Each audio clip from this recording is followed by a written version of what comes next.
Afectuosos saludos a los amables televidentes del noticiero El Comercio TV a través de Televicentro, Canal 5 de Quito, y a los oyentes de Platinum FM y Radio Quito, La Voz de la Capital.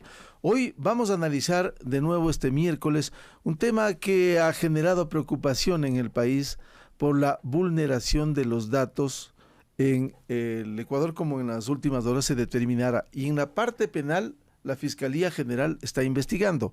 En la parte oficial es importante conocer cómo se trabaja a sabiendas de la necesidad de una ley de protección de datos que lastimosamente hay que reconocerlo como una autocrítica. Como ecuatorianos no le hemos puesto el mayor interés. Este es un tema cultural, pero ahora queremos conocer desde la Dirección Nacional de Registro de Datos Públicos. Está con nosotros su directora Lorena Naranjo, a quien le damos la bienvenida. ¿Cómo se trabaja ahora en estas urgencias y cómo debe prevenirse un tema de estos? Buen día. Muy buenos días. Nosotros desde hace más de 8 meses de la Dirección Nacional de Registro de Datos Públicos emprendió la dura tarea de elaborar un anteproyecto de protección de datos personales. Y así como se construyen las normativas relacionadas con tecnología, igual que todo lo que funciona en Internet, tenía que ser multiparticipativo. Porque afecta la tecnología en todas las relaciones que nosotros tenemos en el día a día. Los dispositivos electrónicos, las plataformas, todo está en toda nuestra cotidianeidad.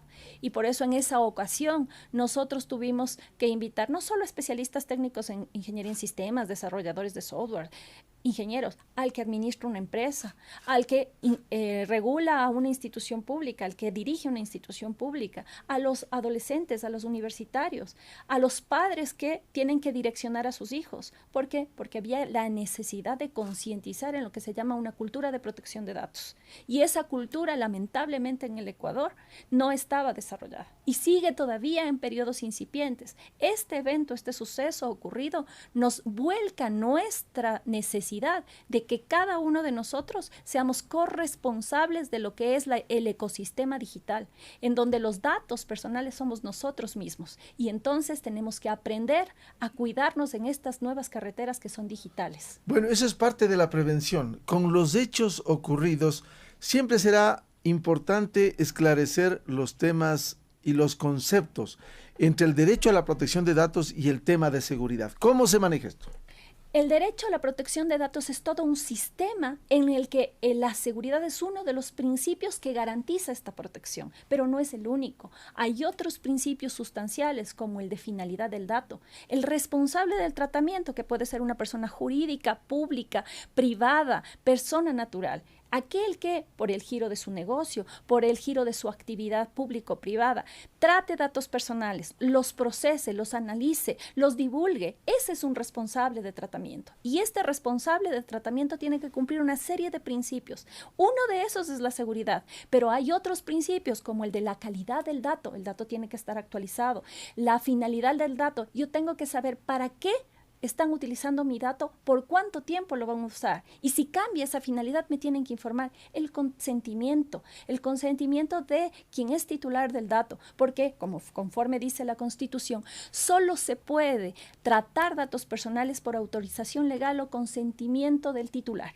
Y entonces el titular dice el tiene que artículo saber. 66, numeral 19, consentimiento personal o la ley. Pero la ley no existe. ¿Qué hacemos?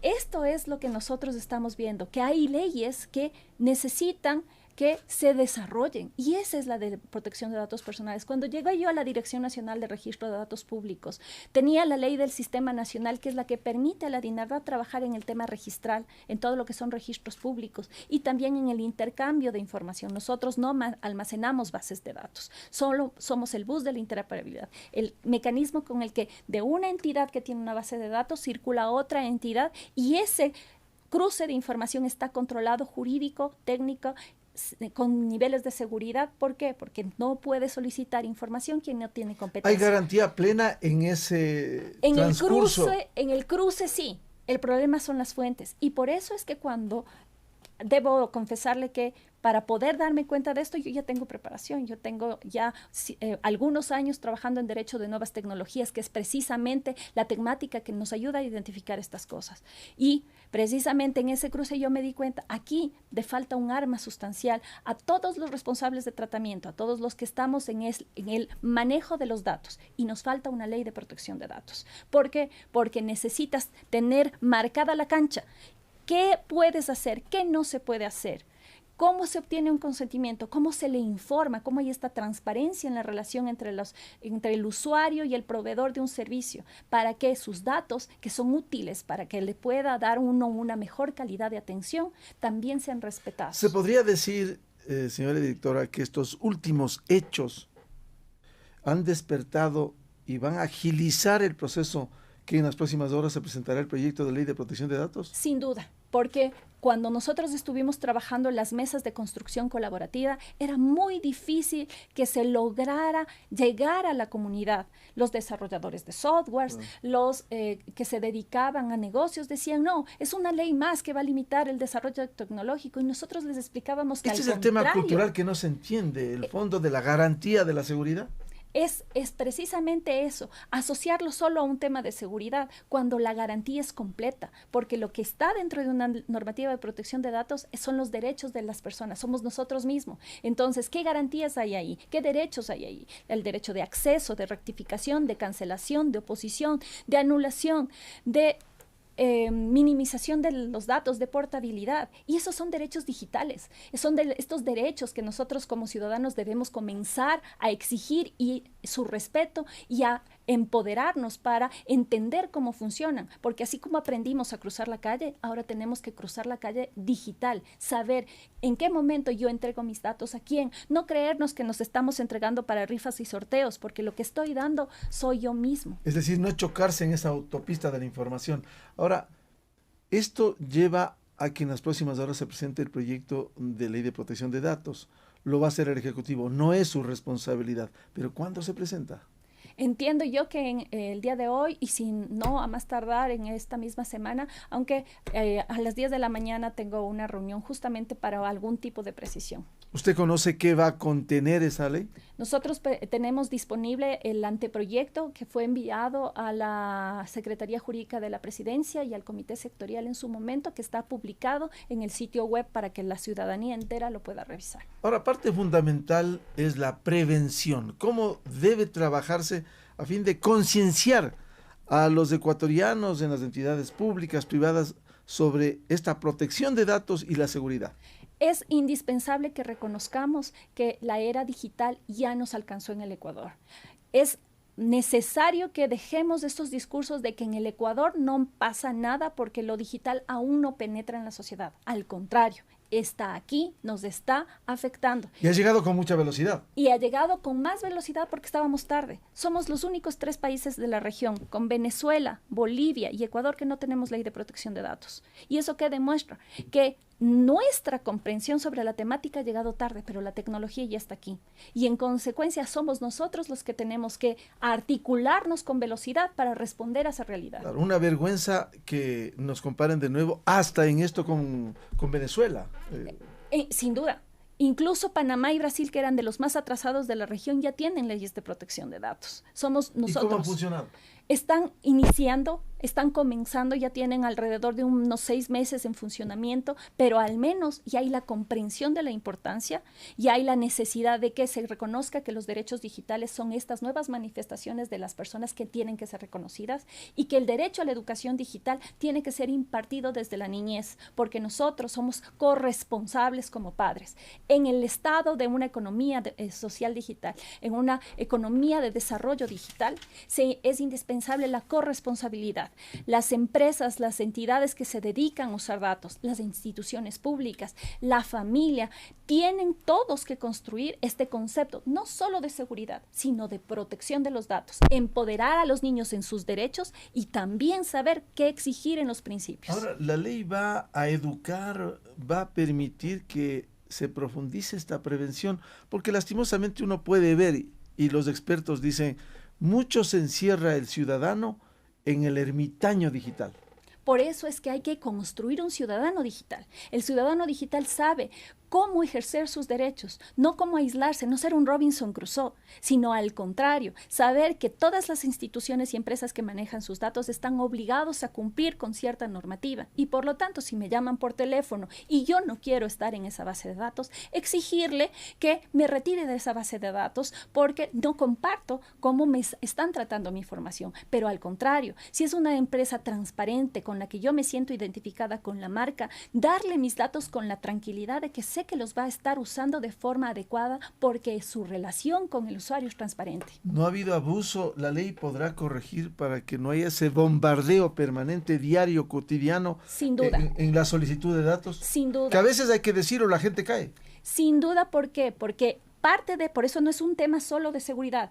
Es importantísima la seguridad, pero es un tema de comprensión, de protección integral. Y la protección integral significa que en la recogida de la información tiene que haber transparencia, tiene que haber respeto. Y por lo tanto, no me pueden llamar por teléfono si es que yo no autorizo que lo haga. Eso... Pero si hay una base de datos, ¿cómo llegaron a la base? ¿Saben el teléfono? ¿Saben los números de la familia? Es decir, ¿cómo proteger eso? Por eso hay una relación directa de insatisfacción del usuario, que lejos de ayudarnos este marketing directo acosador, nos está separando de las marcas. Si a mí me llaman por teléfono y yo ya sé que me quieren ofrecer un servicio, ya hago medio el nombre, le cuelgo. Lejos de unirme con la marca, me están separando. En Colombia, en Perú, que ya tienen leyes de protección de datos personales, los call centers trabajan muy bien. ¿Pero por qué? Porque han aprendido a trabajar con consentimiento, esto es con autorización del titular, han aprendido a trasladar todo el contenido de la normativa, a decirle, usted es el dueño, usted me permite. Aquí se ha operado al revés. Tienen los datos, uno no da el consentimiento y comienzan a perforar cuando debiera ser al revés. Correcto. Por eso es que en esta relación se tiene que lograr que se evolucione, tanto el marketing, transformarse en marketing de fidelización para que sea una experiencia del cliente, no para que sea un tormento al cliente. Eso también es parte de una normativa de protección, por eso le digo que es transversal. Va en el tema de educación, va en el tema de manejo de redes sociales, de evitar que los niños entren en situaciones de riesgo, va en el tema del desarrollo y fortalecimiento de tecnologías y de innovación. Ahora, ¿qué hacer con los hechos? Hoy el comercio publica en primera página los datos de 6 entidades estatales se filtraron. ¿Qué hacer frente a eso? Nosotros tenemos ahora mismo la posibilidad de incidir directamente en la Asamblea para pedirles, por favor, que nos den derechos digitales, que nos den las herramientas para que los ciudadanos digitales podamos defendernos ahora en estas carreteras digitales. ¿Y qué pasa con estas filtraciones? Las filtraciones, ningún sistema es absolutamente infalible. Siempre pueden haber problemas. El empoderamiento es nuestro. Saber que si alguien me llama, que si alguien me manda un spam, que si tengo un link, tengo la posibilidad de defenderme siendo prudente, precavido, actuando con prevención, igualito que en un sistema de tránsito. Yo miro a los dos lados para cruzar la calle. Yo sé que tengo que respetar ciertas señales de riesgo y de peligro. Lo mismo ocurre acá. Esa cultura de protección, esa traspasar a la ciudadanía, esta necesidad de concientizar en cómo hay estas posibilidades, eso es lo que nosotros podemos hacer. Ahora estos últimos hechos ha puesto a correr virtualmente para que se aceleren los procesos. Sí. Sabemos cómo funciona la Asamblea Nacional, va a ir el proyecto de ley, debatirán, aprobarán y luego viene la aplicación, porque ¿qué hacemos con una ley si no funciona? A veces se argumenta, falta reglamento. En realidad es importantísimo que se exija desde la propia ciudadanía y que las instituciones públicas y sobre todo las privadas, aunque no existe una normativa, existe el Reglamento General de Protección de Datos Personales. Este reglamento general es europeo, pero te marca el estándar de protección mundial sobre estos temas y las privadas podrían empezar desde hoy como una buena práctica hasta que exista la ley a implementar esa normativa existente. Lorena Naranjo, directora nacional de Registro de Datos Públicos, aquí en el noticiero El Comercio TV a través de Televicentro, Canal 5 de Quito. Muchas gracias la atención. Hacemos una pausa y continuamos con esta entrevista en Platinum FM y Radio Quito, la voz de la capital. 7:50 minutos en el territorio continental ecuatoriano. Continuamos en Ecuador Radio, Platinum FM y Radio Quito, la voz de la capital, noticiero líder en la radio. El diálogo con la directora nacional de Registro de Datos Públicos, Lorena Naranjo. Luego de la explicación que usted nos ha dado, ¿Cuáles serían los tiempos y los conceptos respecto de la necesidad, por un lado, de entender, concienciar sobre la protección de los datos y parte de ello, como usted decía, la seguridad de ellos? Bueno, los tiempos para la implementación de una normativa evidentemente tendría que pasar todo el proceso de generación de ley y inmediatamente lo que se estila en este tipo de legislaciones es que exista un tiempo de adaptación. ¿Por qué? Porque lamentablemente ni las instituciones ni las personas naturales saben cómo cumplir estas reglas y es indispensable irles guiando paulatinamente en cómo deben adaptar todos sus procesos institucionales, todos sus temas de investigación de mercado, todos sus temas de tecnología, a todos estos lineamientos o todos estos principios. Cuando efectivamente ya se ha dado todo este acompañamiento y entre ya la parte sancionadora de la normativa, ese momento la autoridad de control de protección de datos será la que determine medidas correctivas y de existir, como en el ejemplo de estos días, un problema de seguridad, sancionar administrativamente con una multa. ¿Y por qué con una multa? Porque por las vías penales tienen sus propios caminos. Sin embargo, por la vía administrativa, al imponerse un costo económico, lo que se hace es establecer unas medidas ejemplificadoras que ayudan a que todas las otras empresas, todas las otras entidades que manejan datos personales se acoplen a la normativa y por lo tanto todo el ecosistema se iguala, se equipara y comienza a disminuir los mercados negros de bases de datos y a que la población sepa cómo exigir sus derechos. Ahora, a propósito de lo que usted nos ha explicado esta mañana, hay inquietudes ciudadanas, una de ellas que quiero trasladarla, que nos han llamado. Cuando se habla de la filtración de datos en las entidades públicas, la pregunta que formulan es, por ejemplo, ¿de qué entidad a qué entidad pasan los datos y con autorización de quién? O sea, ¿cómo es el proceso que usted decía? Es una especie de bus que va de un lado a otro. Ya, la interoperabilidad es solo entre instituciones públicas y esto es un elemento. Había un concepto errado respecto de la institución de la DINARDAD. Se creía que la DINARDAD al mes almacena datos en un gran soporte. Eso es imposible tecnológicamente. Primero porque resulta muy costoso y segundo porque es muy inseguro. Cada institución pública es responsable de su base de datos y es responsable de su base de datos no solo en temas de seguridad, sino cómo la integra, cómo la actualiza, cómo la organiza, cuáles son los criterios con los cuales define cada campo de obtención de la información, cómo determinan los procesos institucionales en los que hace una recogida de datos, cómo entonces se llenan formularios. Eso es responsabilidad de cada institución. Lo único que hace la interoperabilidad, es decir, si la institución A maneja temas de educación, no puede esta institución A, que maneja temas de educación, solicitar de la noche a la mañana un dato, un campo de datos definido para otro interés. Un ejemplo de eso, si es que en la base de datos de Ministerio de Inclusión Económica y Social existe un dato sobre una discapacidad, es pertinente para el Ministerio de Inclusión porque ellos son parte de su trabajo. Pero si ellos pidieran, por ejemplo, un dato relativo a SRI o un dato relativo a lavado de activos, ellos no manejan esa temática y por lo tanto ese dato no se podría autorizar. Eso es lo que hace la DINARDAD.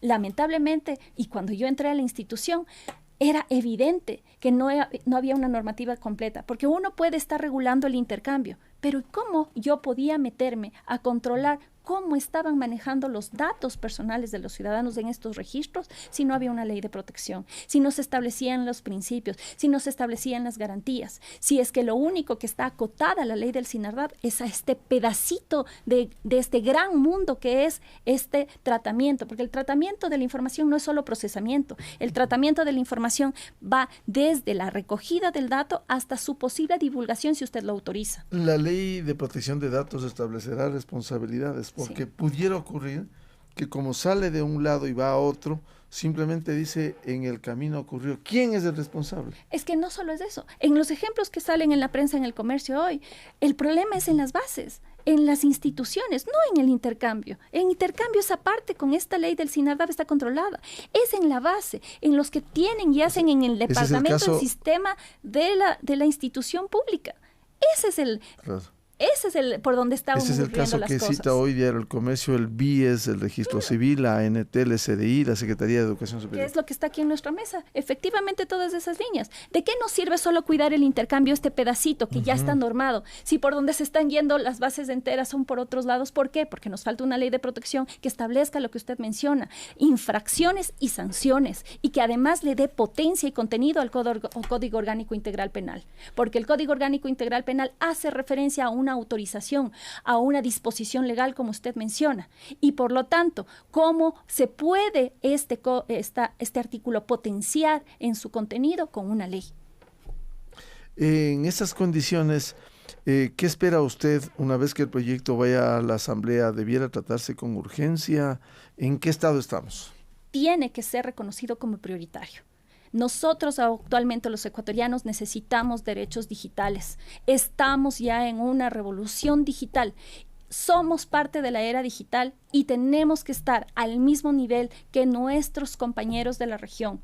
No podemos seguir retrasándonos, no por una cuestión solo de tecnología o de innovación, sino de defensa de los derechos. Los ciudadanos tenemos que reconocer que somos ahora ciudadanos digitales y tienen que darnos derechos digitales.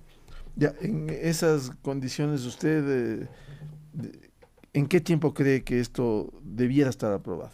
No, o sea, los tiempos legislativos no lo sé yo, pero no podría demorarse menos en 6 meses tendría ya que ser parte de. Mientras tanto, ¿cómo lograr concienciar si en la base de datos ocurre estas vulneraciones, más no, como usted dice, en el paso de los datos? Simplemente, ¿cómo proteger por lo menos emergentemente en estas condiciones? Emergentemente las acciones que he visto que salen en la prensa, mudar al menos las bases de datos a un sistema, una nube un poco más segura como es la de CNT, bastante más segura en realidad, pero estos son como elementos que ayudan a construir todo el ecosistema. Esto solo es seguridad. Insisto nuevamente, insto a las empresas privadas. Hay un estándar internacional ya, hay normativas de protección de datos personales. Empiénsenlas a practicar como una buena forma de incorporar en su cultura institucional. Ya existen incluso ISOs. La ISO 29100 se está tratando en el INEG. Eso ha sido también un esfuerzo de la DINARDAF. La ISO 27000, que es la ISO de seguridad. Es decir, ya existen pautas que se pueden seguir, que aunque no son obligatorias, sí demuestran la buena fe de instituciones públicas y privadas. ¿Y esas pautas que están en funcionamiento han sido aplicadas, han sido observadas, han sido evaluadas? Hay empresas que son muy serias en el Ecuador y que como son filiales o tienen sucursales en otros países, por ejemplo, todos los que vienen de la Unión Europea, allá aplican esa normativa aquí. ¿Pero por qué? Porque lamentablemente ellos no tienen la normativa ecuatoriana, pero sí tienen las directrices de su empresa madre, ¿no? Y ella les orienta. Y esas, por ejemplo, han sido las empresas o las entidades que han estado apoyando en este proceso de creación de la norma. Quizás son acciones aisladas cuando esto debiera ser una concienciación de todas las instituciones. Y esa concientización de la que usted menciona es indispensable con desarrolladores de softwares y con quienes hacen analítica, porque no significa que no puedan hacer su trabajo. Van a tener fuentes de trabajo, van a poder seguir haciendo este esfuerzo. Lo que pasa es que ahora van a poder competir a nivel internacional. ¿Por qué? Porque nuestro software, para poder ser vendido en Europa, para poder competir con el colombiano o con el peruano, por ejemplo, necesita implementar privacidad por diseño, privacidad por defecto, seguridad por defecto. Y esos conceptos tienen que ser traspasados y comprendidos por nuestros profesionales. ¿Y por qué cree que no se ha tomado conciencia sobre eso? Creo que han sido acciones aisladas. Creo que es multifactorial. Primero, una incomprensión de que en el Ecuador todavía no estaba desarrollado tanto la tecnología. Yo tuve la oportunidad de estudiar Derecho de Nuevas Tecnologías en el 2007. Y recién en esa época para las personas se me abrió una oportunidad de que se reconozca esta maestría en una universidad y en un tema académico, que fue la única que en ese momento tuvo la visión de dar una asignatura de Derecho Informático en ese curso. Pero vamos viendo cómo nosotros ya estábamos en la era digital, solo que no queríamos reconocerlo. Creemos que no estamos conectados, pero usted con su celular, con el reloj inteligente, con la computadora, está continuamente entregando datos. No necesariamente cuando está activo, digamos, estando en pasivo. Este momento están emitiendo señales, Correcto. recibiendo, enviando. Estos relojes que ahora yo veo que incluso salen las publicidades de que son relojes inteligentes que te ayudan con el tema de la salud, están mandando datos a una base donde les están diciendo si usted corre, si no corre, si está sano, claro, cómo estarán sus triglicéridos, la presión, todo. Estamos votando. El sueño está si está durmiendo bien, si es que no. Entonces usted está botando datos sin saberlo. Y eso se está almacenando. Por eso es que ahora se dice que los datos son el petróleo del mundo. Esto es el poder de los datos, porque quien tiene información puede tomar mejores decisiones, y eso no está mal, siempre y cuando se respete a las personas que somos los titulares de esos datos. Y el uso que se haga de eso. El uso adecuado, progresivo, productivo y respetuoso de los derechos humanos. Bien, a la directora nacional de Registro de Datos Públicos, Lorena Naranjo, muchas gracias la presencia aquí en Ecuador Radio, y seguiremos hablando porque este tema ha sido reactivado, al menos cuando el proyecto de ley vaya a la Asamblea, y también ojalá los asambleístas asuman con responsabilidad esta urgencia que existe. Muchas gracias. Gracias, igualmente. Muy amable. 8:01 en el territorio continental ecuatoriano. Hacemos pausa informativa y publicitaria. Tenemos previsto diálogo con el vicepresidente del CNE, Enrique Pita, temas de interés con las reformas al Código de la Democracia. Inicio de espacio publicitario.